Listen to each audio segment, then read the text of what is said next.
महाराष्ट्र क्रांती news, आवाज सर्वसामान्यांचा। कळवण मयत रोहितच्या कुटुंबियांची आमदार नितीन पवारांनी घेतली भेट, जास्तीत जास्त मदतीचे दिले आश्वासन। कळवण तालुक्यातील जणकापूर आश्रमशाळेत इयत्ता 3री शिकणाऱ्या रोहित बागुल या चिमुकल्याच्या मृत्यूने संपूर्ण जिल्हा हादरलाय।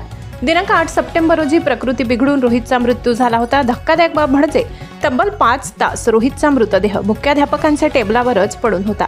या प्रकरणी अप्पर आयुक्त दिनकर पावरा यांनी तात्काळ दखल घेत मुख्याध्यापक व अधीक्षकांचे निलंबन केले। घटनेच्या दिवशी आमदार नितीन पवार हे मतदारसंघाबाहेर होते, परंतु ते संबंधित अधिकाऱ्यांच्या संपर्कात होते।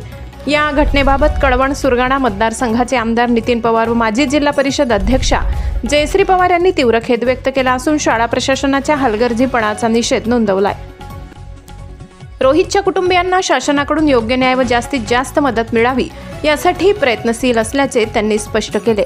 आज 14 सप्टेंबर रोजी आमदार नितीन पवार यांनी सरलेदिगर येथे जाऊन रोहितच्या कुटुंबियांची प्रत्यक्ष भेट घेतली। यावेळी त्यांनी आदिवासी विकास विभागाकडून देऊ केलेली 2 लाख रुपयांची मदत ही तुटपुंजी असल्याचे सांगत रोहितच्या कुटुंबाला 2 लाखाहून अधिक जास्तीत जास्त मदत मिळवून देण्यासाठी संबंधित विभाग व मंत्र्यांशी माझ्या परीने तात्काळ प्रयत्न करेन असे आश्वासन दिले।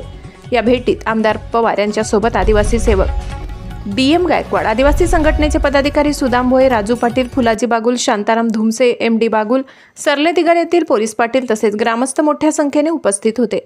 निरागस रोहितचा चेहरा अजूनही डोळ्यांसमोर तरळतो आहे। आता अकाली मृत्यू हा आश्रमशाळेत प्रशासनाच्या हलगर्जीपणाचा जडजडीत पुरावा आहे। आता साऱ्यांच्या मनात एकच हाक आहे, अशा घटना पुन्हा घडू नयेत आणि या निरागस लेकराला न्याय मिळावा।